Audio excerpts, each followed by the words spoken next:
Thursday, we've got a feature race that's way more open than the day's big race on Tuesday and Wednesday, the Sunbet Stayers Hurdle. And Keels, until the Irish Champion Hurdle on Sunday, we had a clear favourite, or a pretty solid favourite in Sam Spinner, and now Super Sunday has entered the equation big time. Yeah, I don't know whether that's a positive or a negative, though. It's a very rare horse that can win 2 miles and 3 mile Grade 1s. And it seemed to me that over Christmas he got outstayed by Apples Jade at Leopardstown. Now, you know, is he going to stay that far at Cheltenham? I'm not 100% convinced he will.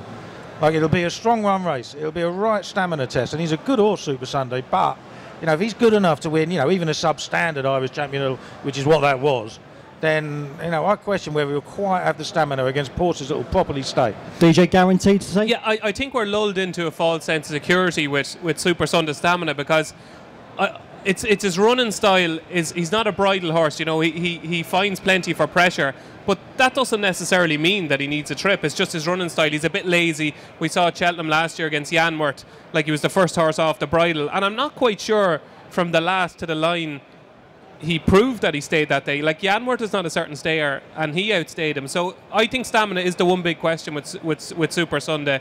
But I do think there's far too much of a difference in the price between Sam Spinner and Lamy Surge. Lamy Surge is my guilty pleasure.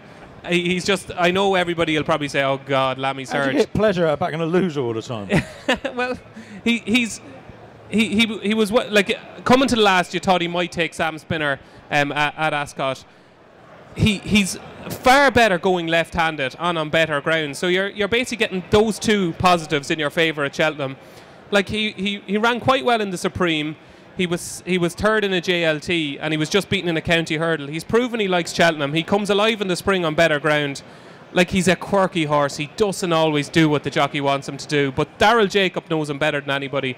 And I think at about 12 to 1 or 14 to 1, he's guaranteed to be in the first 3, I think. I think DJ's right, partly on the basis I think he's, ability-wise, as talented as anything else, but also, and this is a bit geeky, but for the festival, they have the final flights positioned closer to the winning post than at any time during the season at Cheltenham. So he'll cruise through to the final flight, and then he's got less time to down tools they did that than he would have in the winter. Specifically to stop whip bans, and in the very first race they did that. The first 2 home got banned for the use of the whip, didn't they?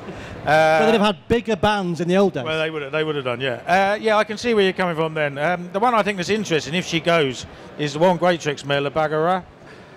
She is very, very good. She won that race at Ascot far more easily than Vroom Vroom Mag won a couple of years earlier, and Vroom Vroom Mag was made 3 to 1 for the Stayers Hurdle then, and this filly's still 16th. Now, we all know that Vroom Vroom Mag was totally overrated throughout her career, but La Bagarra is at least as good as her, and she's really coming into her own. She's a winning machine. She's won 9 of 12, I think, and she does stay. She needs a trip. I think she could easily win the mares race, but she could easily win the Stayers as well. And we sort of skimmed over Sam Spinner, but he did win the long walk hurdle in really good style. He seems pretty versatile ground-wise. He's been kept fresh for the race. Yeah, I'd say he stays forever, though, and it's soft ground staying as well. Like, you know what I mean? So whether it's just a little bit too fast for him there, you know, I mean, I certainly wouldn't put you off him. He's a good horse, and he's obviously coming forward a long way in a short time. But, you know, I'd just be a bit worried if it's faster ground.